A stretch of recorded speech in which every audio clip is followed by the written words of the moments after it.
And so this issue is, well, let me just start with this. It doesn't have to be this way. And we have to hold on to and remember that. It does not have to be this way. We cannot ever normalize this. We cannot ever get used to it. And we certainly cannot accept it. We need to understand that everyday gun violence is as serious as mass shootings, that any life lost, any life that has been impacted by gun violence is one life too many.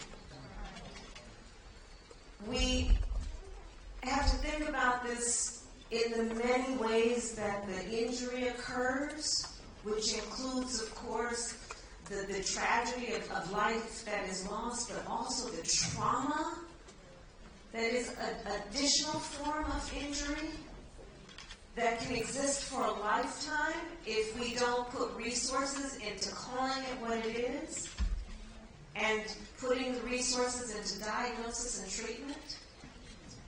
Let's think about it in terms of the tragedy that gun violence in America is the #1 killer of the children of America. Not car accidents, not cancer, gun violence.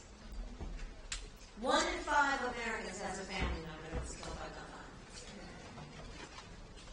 Gun violence, black victims of gun violence, 10 times more likely to be a victim of gun violence. So it's a real issue that requires everybody's priority in terms of addressing it. And there are many ways to do it that include also what we need to do around election time, which is about recognizing that too many people who I will call cowards have been pushing this false choice to suggest you're either in favor of the Second Amendment or you want to take everyone's guns away. That's a false choice. I'm in favor of the Second Amendment.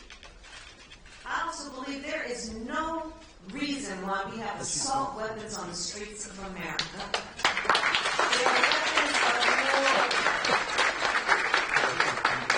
We need an assault weapons ban. I'm in favor of the Second Amendment. I'm in favor of the Second Amendment, and we need universal background checks. I'm in favor of the Second Amendment, and we need red flag laws.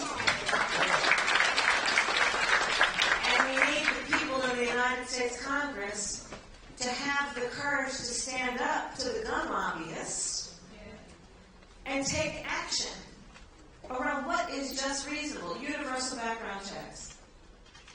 You just might want to know before someone can buy a lethal weapon. If they've been found to be a danger to themselves or others, you just might want to know. That's reasonable. Assault weapons. Assault weapons are designed to kill a lot of people quickly. There's no place for them in the neighborhoods and the streets where people live and go to school and worship. We've seen what they do. So there are solutions, and that's part of the work that I'm doing with the Gun Violence Prevention Office. The White House is to work on those solutions, including what we have recently done through that office, which is to put $1 billion into hiring mental health counselors in our public schools to help address the mental health.